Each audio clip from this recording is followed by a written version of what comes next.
We'll get started in a few moments. In the meantime, it would be really, I think, wonderful if everybody could put their name and their community in the chat box as they come in, so that everybody can have a sense of who's in the room.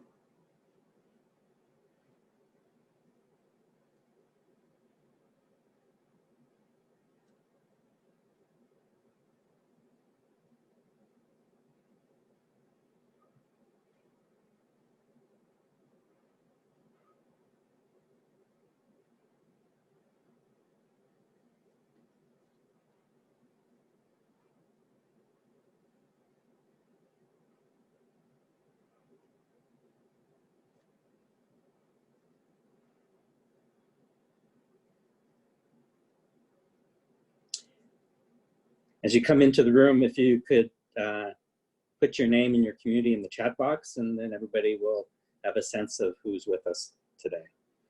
And we'll get started in a moment.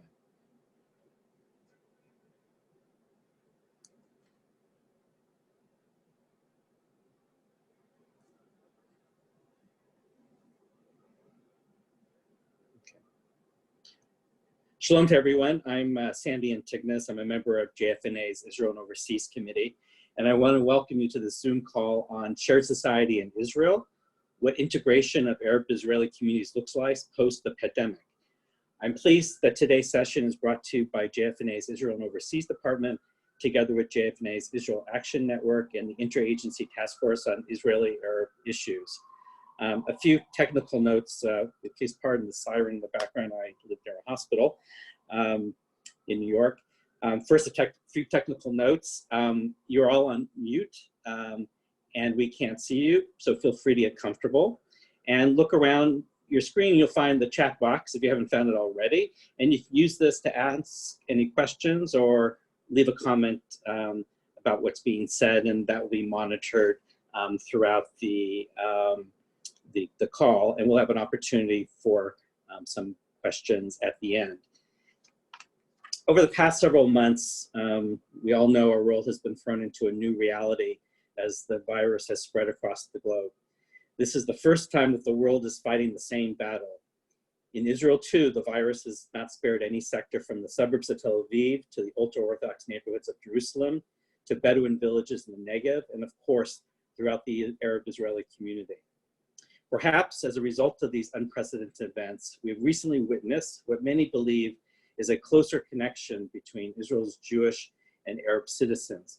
And this has been particularly pronounced in the healthcare system, where some 21% professionals come from the Arab sector. If you walk the corridors of any Israeli hospital, and I've seen this myself personally, you'll see Arab and Jewish doctors working side by side with each other, and Arab and Jewish nurses working side by side, all treating patients from all backgrounds with kindness, dedication, and friendship. As Israel emerges from the crisis and turns to recovery, we'd like to explore today some opportunities that exist to enhance shared society initiatives, while also discussing the challenges to their realization. Pursuing this dream, of course, has been a long-standing goal of Jewish federations. In my own community of New York, UJA Federation has developed and supporting countless projects over more than 20 years. Our CoLab initiative brings together 18 leaders from diverse communities in Israel to learn about each other and tackle the challenges they face on a daily basis, and develop new solutions that will strengthen Israel as an inclusive and vibrant society. The program includes projects such as an Arab-Jewish co-housing initiative that will create the rise of neighborhoods shared by Jews and Arabs, one that promotes equal employment opportunities for Arab academics within the Israel business sector, and a center that offers young Arab adults opportunities to volunteer for years service in their communities, as do many Jewish Israelis do. And this list goes on. At this stage, I'd like to turn over the meeting to Liron Sharon. She is the Executive Director of the Interagency Task Force on Israeli-Arab Issues. The meeting is yours, and look forward to it. Thank you so much. And hello, everyone. I'm so pleased to be partnering with JFNA and the Israel Action Network on this call. To introduce the task force, for those of you that don't know us, we are a nonpartisan educational organization that was created in 2006 to ensure North American Jewish organizations and their leadership have access to trusted learning opportunities about Arab citizens of Israel. We're so proud to count JFNA and UJA Federation of New York among our longstanding members. And in fact, UJA Federation of New York, along with the JDC, ADL, Conference of Presidents, and others are among our founders. Sandy, you were just mentioning, you were there at the meeting before we were created. I'm so pleased that we're joined today by Dr. Arsalan Abumukh, a doctor of internal medicine at the Sheba Medical Center in Tel HaShomer, and Idan Ring, the co-director of Shared Society at Sikui. And I just lost track of, you are also director of the media representation project there. Exactly. Thank you.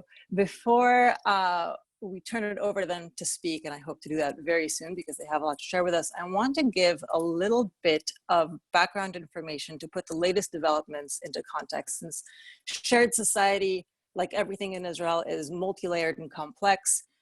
In short, it's a combination of both social and economic realities, as well as fluctuations in mutual perception. So I'm going to do my best to take less than 4 minutes to give a little bit of background data so that Dr. Abumukh and Idan Ring can dive right in. Please bear with me. So who are Arab citizens of Israel? They are a diverse group of Arab residents who are Muslim, Christian, Druze, that make up about 1.9 million of Israel's 9 million people, nearly 21% of the population. While Jews and Arabs live geographically close to each other in Israel, most Jewish and Arab citizens have few opportunities for meaningful interactions. This is because Arabs live in predominantly all Arab towns and villages, mostly in the north and south of Israel, also in some Arab towns in the center and in mixed cities, but even in these, you'll usually find separate neighborhoods. Jews and Arabs attend separate Hebrew and Arabic language public schools, and except for the Druze community, which makes up about 9% of the Arab population, Arab citizens are exempt from military service. This means that the first time Jews and Arabs are ever in a real shared space with the potential for meaningful interaction is in higher education, which of course doesn't represent the entire population. And by then, people have formed core parts of their personalities, their friendships, and there's language and cultural gaps at that point that create challenges for creating a real shared space. So as adults, social and professional circles have to date remained largely separate as well. These social gaps contribute to existing economic gaps and make it a challenge to close and narrow the wide economic disparities that characterize Arab population in Israel. Arab citizens are by far Israel's most disadvantaged group. They have poverty rates of about 44%. That's more than twice the Jewish rate. There's low rates of, there are low rates and quality of employment. And Arab towns and villages have the lowest ranking municipalities on the socioeconomic, in Israel's socioeconomic scale. That means on a scale of 1 to 10, all of Arab towns are in 1 to 4, which means they have fewer resources for local development. But on a socioeconomic level, trends have been changing in recent years. More Arabs have been pursuing higher education and seeking to integrate into the advanced job market, and we see a growth of the Arab middle class. A large part of this is due to the unprecedented investments of the government into closing economic gaps, recognizing that doing so is to the benefit of all of Israeli society, greater productivity, greater integration, greater benefits for the advanced job market. So while closing economic gaps over the last 10 years has seen slow and steady incremental progress, as well as setbacks, the issue of Jewish-Arab relations is much more fluid and they fluctuate much more dramatically, especially in response to social and political developments, especially most dramatically in response to national security crises and escalations in Israel's cross-border conflicts. These heighten mistrust between populations within. This brings us to today. And as Sandy pointed out in the introduction, the recent pandemic was unprecedented and it was a national crisis that affected Arab and Jewish populations in the same way. where there was a common cause which created a basis for cooperation, and Arab citizens were on the front lines, recognized for serving the community as a whole. More than that, in hindsight, in many respects, the coronavirus crisis in Arab society is seen as a success story. There were low infection rates, and the state, there were low infection rates and high level of compliance and discipline and cooperation between local leaders and state bodies. Some of these developments were also acknowledged on social and mainstream media, including targeted campaigns underscoring the potential of such cooperation, and indeed, recent surveys show that the perceptions, mutual perceptions about Jewish-Arab relations have improved. 57% of the public in the end of April said the relationship between Jews and Arabs is better. That takes us to today, and to join us to tell us more about what it's like to be an Arab doctor on the front lines, the impact in Jewish-Arab relations, and what this means for shared society trends in Israel are Dr. Abu Mukh, Doctor of Internal Medicine at Sheba Medical Center, Israel's largest hospital at Tel HaShomer, and Dr. Abu Mukh was on the front lines of the crisis and spoke frequently in the media in recent months about the opportunity this moment created to see Arabs as partners. Idan Ring with Sikui, a civil society organization advancing civil equality in Israel. Idan is co-director of Sikui's Department for a Shared Society and leads Sikui's program promoting the representation of Arab citizens and Arab society in mainstream media. And now, finally, over to you.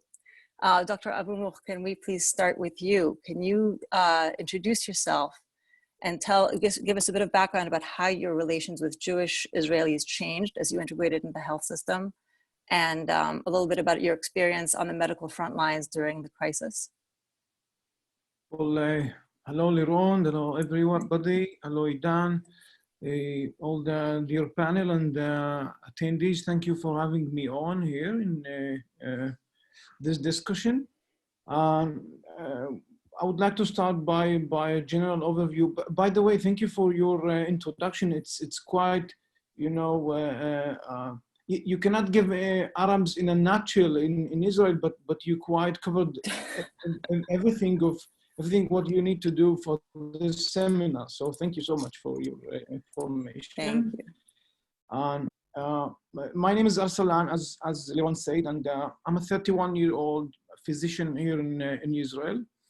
I grew up in a village which called Baka El Garbiya. It's if you translate it to English, it's Western Baka, and if you ask where's the Eastern Baka, it's at the other side of the West Bank barrier. I don't know if you know what's the West Bank barrier. So it's basically the other side of the West Bank. It's Palestine. So I used to live in very big Baka, and now it's separated, one in the Israeli side and the other side of Baka, my village, it's in the Palestinian side. So this kind of conflict that we're living every day, it's quite give a lot of in our personality as Arabs and Palestinians and Israel.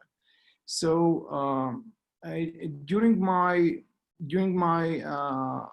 childhood, I used to visit a lot of Jewish people. If you're asking about how you're doing in terms of relationship with Jewish people, generally Arab community are not so involved in Jewish community and Jewish sector. They are not meeting in the public space. If I'm saying this right, they are meeting as workers. They are meeting as, you know, giving some services, but they are not meeting as social partners. So especially in my family, my father, he used to do a lot of relationships during his work, and his partner was a very nice Jew guy. His name is Danny. So we used to visit, and we used to visit especially in Chagim, in holidays. So personally, I know a lot of Jewish side, but the Jewish side, in my opinion, doesn't know a lot of about the Arab conflict. Nowadays, I'm working in Sheba Medical Center. I'm doing my fellowship, the subspecialty in cardiology, treating heart patients. I used to work as an internal medicine doctor before 2 or 3 years. So I finished one specialty. I'm doing my subspecialty now. And the experience with the COVID-19 pandemic started when Sheba Medical Center, which is the best hospitals in Israel and among the biggest one in the Middle East, decided to do an intensive care unit, especially targeting corona patients. It's an underground one, and they recruited all internal medicine doctors. And in the middle of the crisis, they had to call us, the one that finished in internal medicine, they had to call us to replace the doctors and the nurses over there because they got exhausted at some limit. So I had to work about 15 to 20 days in this underground intensive care unit. For me personally, as a doctor, it was a tough days, and tough days because treating COVID-19 patients, it's if I would say it, in my opinion, it's like a soldier who's walking through a minefield. You don't know when it's gonna explode this mine. So the patient is crashing, and you don't have a lot of things to do. You just basically support him, putting him in a mechanical ventilator, and just waiting for his immune system to finish the business. It's not like other diseases where you have the first line and the second line and the third line option that you can treat your patient, other diseases. But in Corona, it wasn't like this. So, Dr. Abou-Mor, yeah. I take it that Jewish Arab identity was the last thing on your mind. It's sure. It's you know, it goes without saying, and I will tell you why. Because when it comes to medicine, when it comes to personal things inside the medical field, you don't think, you don't have in your subconscious, and even in your conscious, you don't have this clashes about Arabs and Jews and Palestinians and Israeli. It's something that become more and more neglectable, and you're just concentrating on how you're treating your patient. And one of the most amazing things here in the Corona COVID-19 pandemic, that for the first time, Arabs felt you know, an integral part of the national or the international disaster war. For the last 70 something years in Israel, every war was against, to some limit, against Palestinian, or Palestinians were involved at the other side. So Arabs, as you said before in your introduction, they are not part of Israel Defense Army. And now in COVID-19 pandemic, they felt as an integral part of this army, and they were functioning with a lot of confidence, and they were sort of you know, they were proud of this.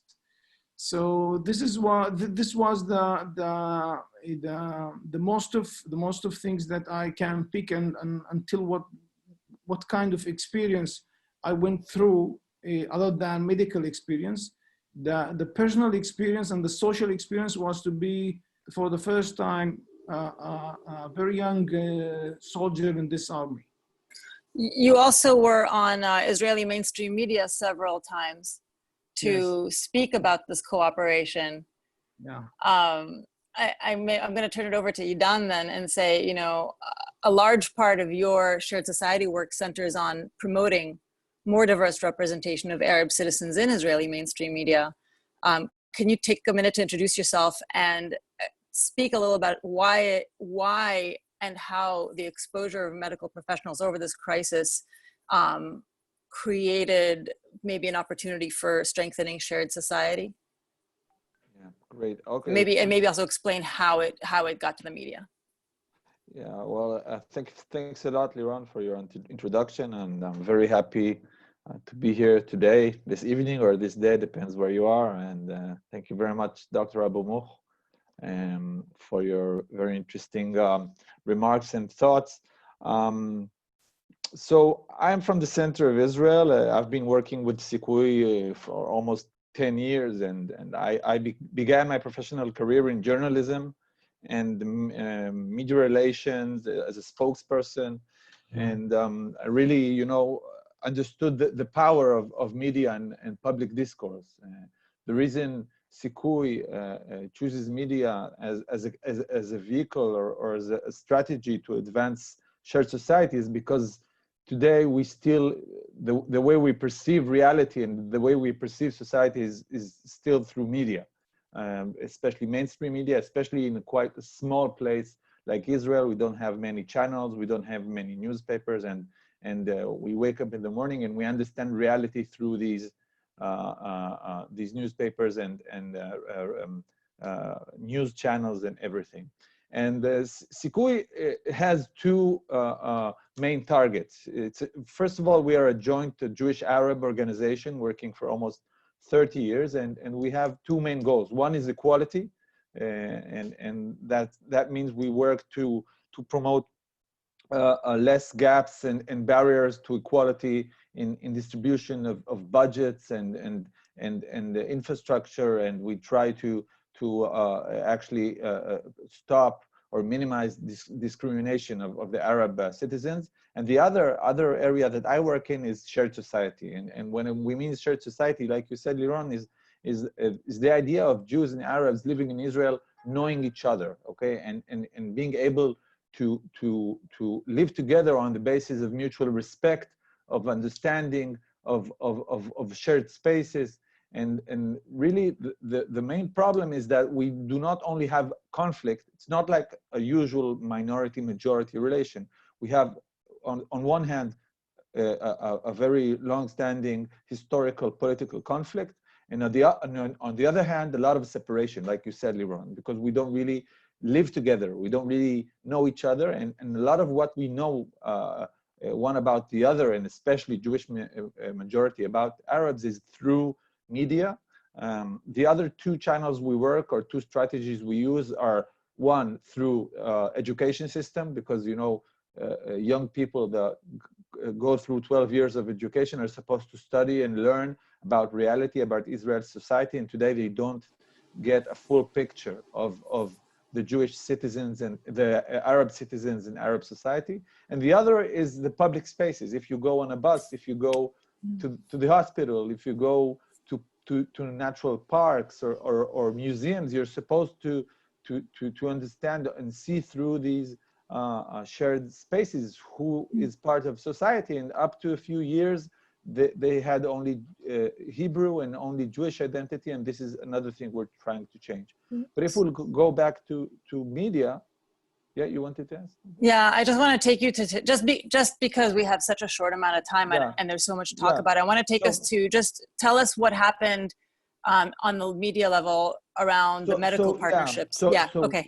So for many years, if you open TV or a newspaper and you had Arab interviewees or speakers, usually it would be on a very conflictive or negative level, something that has to do with the conflict or the occupation, or maybe crime or murder or poverty, things like that. We have a lot of research that shows that for many years there is a very low percentage of Arab interviewees and speakers, and on a very negative framing. And with the COVID crisis, for the first time, you had this very rare situation that in public discourse, in the public perception of Israeli society, you saw a lot of Arab heroes, okay, and a lot of Arab professionals, okay, people that are in a position, okay, of a very positive, a very legitimate position. I can show like a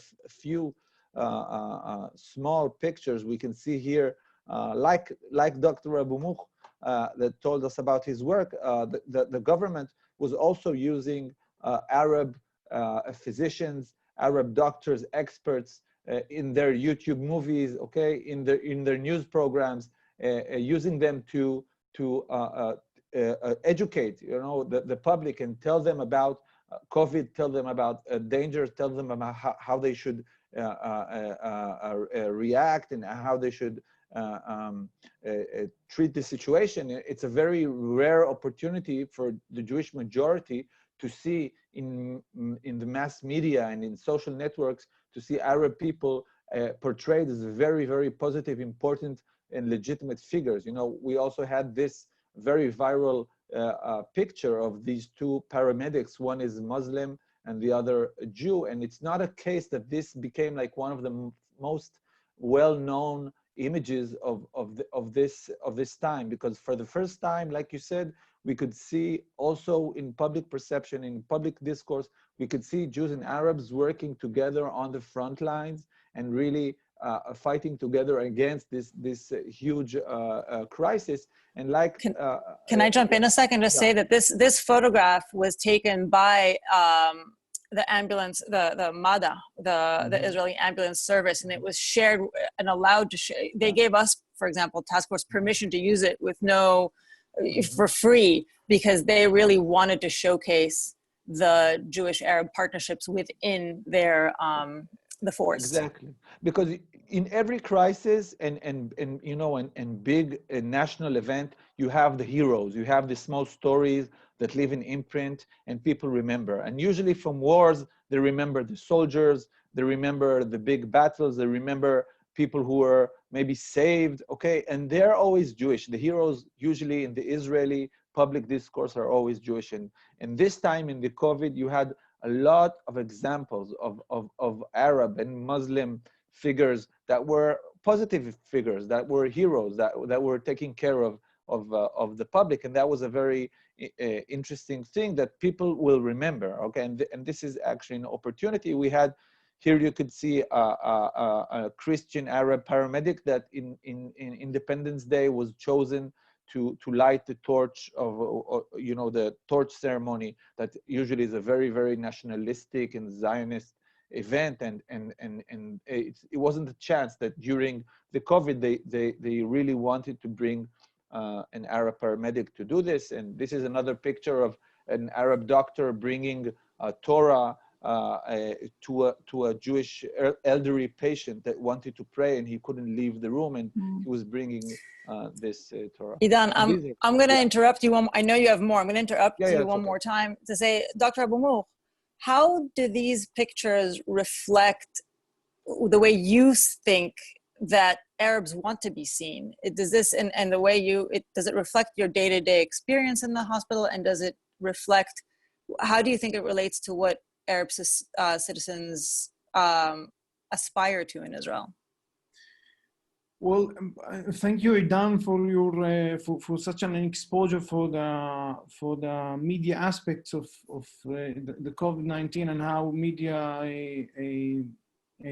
brought Arab culture and brought Arab people to for the first time in such a positive picture.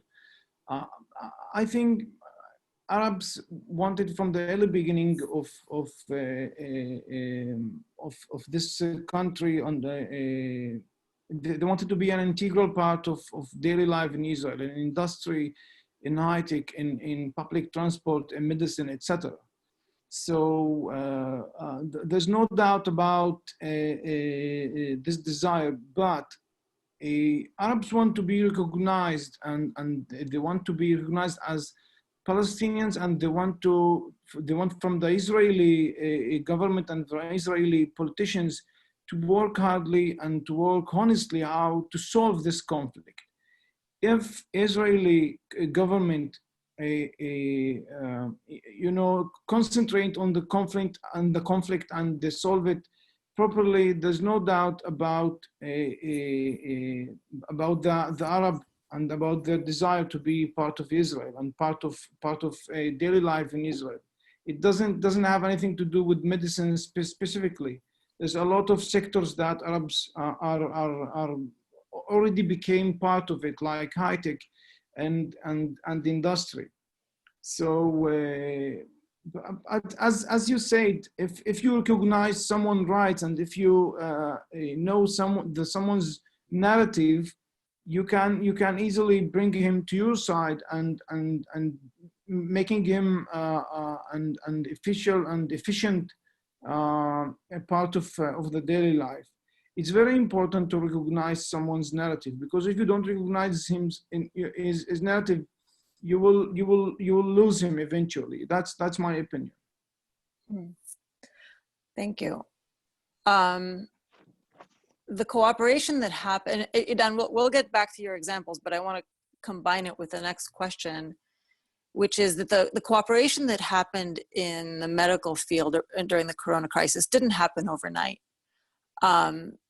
It's been going for 30 to 40 years, Asalan, as you explained to me. What do you think makes the relationships in the medical field and the health sector successful? Why aren't these captured in the media in regular times? And is there any effort, and has there been success in creating a similar ecosystem in other spheres?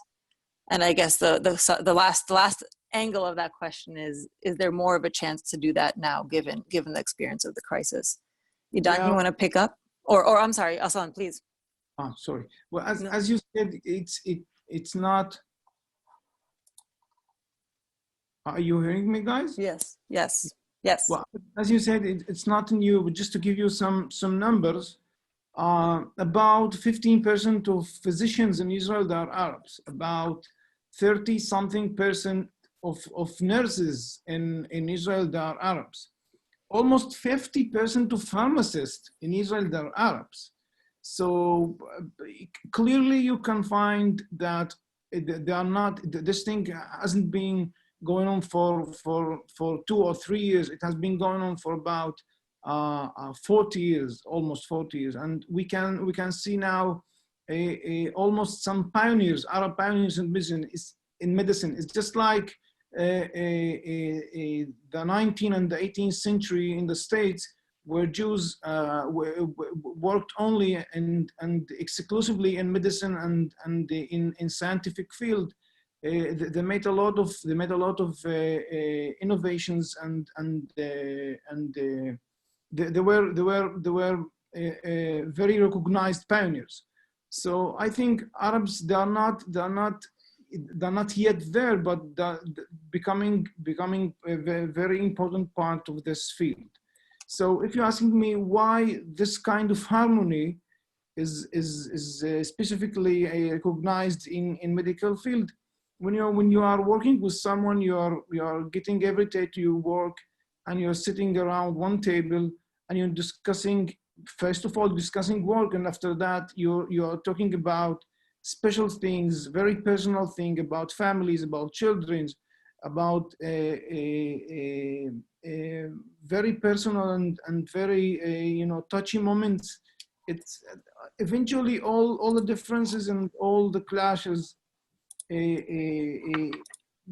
become very small and become neglectable. That's why, as Idan said, all the dialogue between Arabs and Jews, and I'm saying this unfortunately, it's been going on through social media and through and if I would say it right, it's very shallow dialogue. So medical field for the first time, and I think it's a very big example, and other fields should go behind this field. It's for the first time a good place to learn how Arabs and Jews living in such a harmony. So imagine yourself working with someone on a daily basis. You are traveling with him, you are doing research with him, you are visiting him, and he's also visiting you. And you eventually sometimes you get also to these clashes, and you speak about the Israeli-Palestinian conflict. You are recognizing each other narrative, so eventually you will do a very good job on your advances in the way of solving the problem and the clashes. Idan, do you need me to repeat some of the questions, or do you want to pick up right from? I can say, following Arsalan's comments, that I think we see a very interesting phenomena in Israeli, first of all, in Israeli economy and market in the last 5 to 10 years. And in the health system, it's really very, it's very apparent, it's very high. But we have a very strong amount, or a high amount of Arab workers going to high tech. If you see what's happening in the universities, you see a very strong rise in amount of students going to study engineering, going to study computer science, going to study all sorts of things. Because in the past, Arab citizens used to study, especially the medicine or law and things they could practice when they go back home. And now we see a real phenomena of integration, of social and economical integration. Our challenge is to make this also a social and political change, or a cultural change in the way we perceive each other, in the way we know each other. Because up to now, although a lot of Arabs have been going into universities and the health system, it didn't really broadly affect relations between the two groups. And I think that we can learn from the COVID crisis that there is a bigger potential here of real social integration and the social impact on the way we relate to each other and the way we think about each other. And that's our big challenge. That's how we perceive our work right now. Thank you. I want to remind everyone that if you have questions, to type them into the chat box. And we can continue, but I want to already invite people to start sharing questions, and we'll integrate them as we go. I just want to add one comment in the meanwhile, until we have any questions, that what happened right now is that Arab doctors, physicians, experts are perceived as important figures and positive figures. And for like people are saying, like, for the first time, they are being treated as equal partners.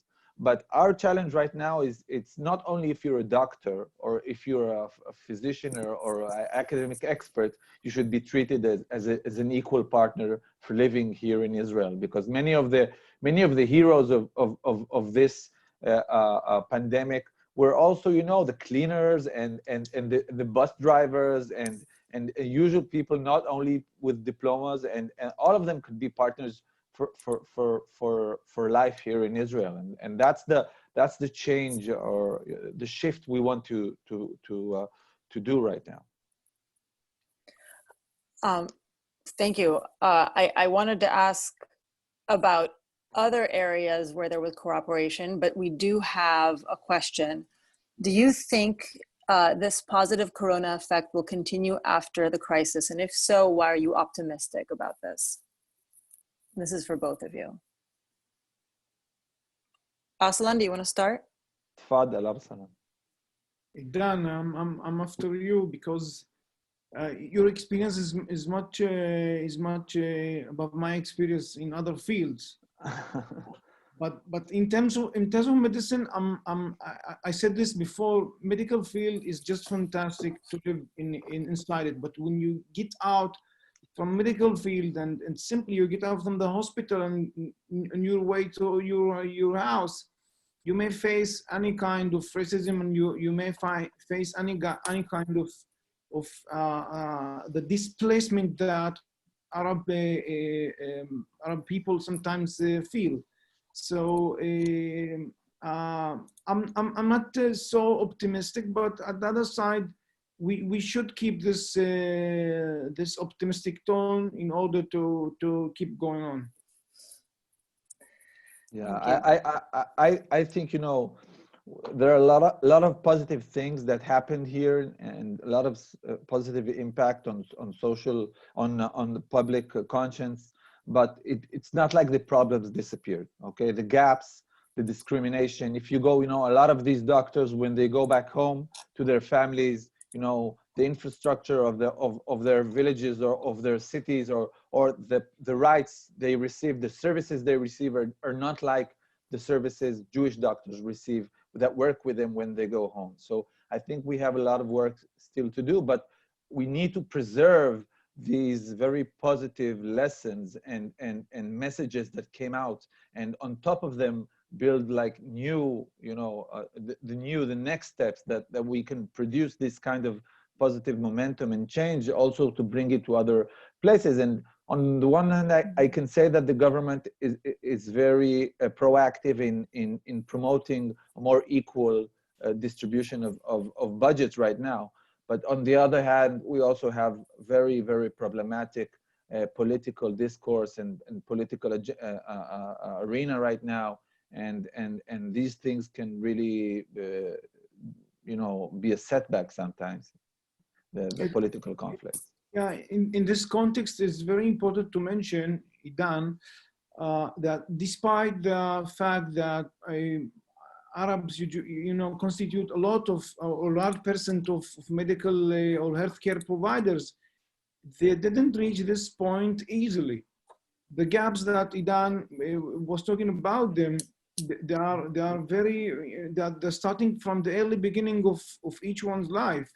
If you take an high school or a elementary school class in Arab sector, it's about 40-something student compared to 30-something or sometimes 28 or 29 Jewish students. So we had a lot of gaps to close and to treat them well. So I hope that the picture is not mistaken, that if we have a lot of Arabs in health as healthcare providers, so Arabs doing well, and at the other side, I'm not trying to make the picture black, no, but we should work hard on how to close the gaps, because the gaps is still existing, and they will be existing for about years ahead. So I hope that governments pay more and more attention how to close those gaps. Thank you so much. I think that you both ended on really important notes in which, yes, we can identify the opportunities, but there are the challenges are ahead of us. And I think a question in a lot of our minds is, post-corona, in an economic downturn, even though I think we have an audience here who has been interested in shared society for a while, is it possible will there be the same kind of effort? Is it possible to maintain the priority of these values and of these initiatives when there's so many concerns on the surface at the same time? Thank you for giving us these important insights, firsthand insights. I know that we could go on for a long, long time. Out of respect to your time and everybody on the call, if there are no more questions, though, I want to hand it back over to Sandy and to thank JFNA and Israel Action Network for making this a part of the education. And of course, thank the speakers. Yeah. Yes. I want to thank you for this invitation and all the people who participated in JFNA and the Interagency Task Force for still thinking about our society and wanting to help. I think it's a very, very strong connection we have, really. Thanks a lot. Mutual. Well, thank you, Liron, Idan, and Dr. Abu-Mark for presenting to us today. It certainly proved to, at least to me, to be very enlightening and also, I would say, very inspiring and hopeful conversation. I think I will dare to speak for all of us that we will all hope to see that there will be ever increasing cooperation across the sectors of Israeli society built on the ideals of friendship, mutual responsibility, and respect. Moving forward, we hope that you'll join us for future webinars and visit the jewishtogether.org website and navigate the virtual meetup page for a full calendar of the online programming, including part 2 and 3 of the Preparing to Reopen series. The next webinar as part of that series is on Thursday, June 11th at 12 p.m. Eastern Time, which is making the leadership decision. And in that webinar, they'll think about the needs of the various stakeholders, and the session will focus on how to support professionals and board leadership in making decisions around reopening. And the next one after that will be Thursday, June 18th at 12 noon Eastern time. And it will be on learning from Israel's experience. Israel's facing similar issues, as we all know, around reopening, but I've drawn on a different set of experiences, and you'll have the opportunity to learn how to navigate those decisions as well. And so finally, really thanks to all of you for joining us today, and wish all of you a good day. Shalom. Thank you, Sandy.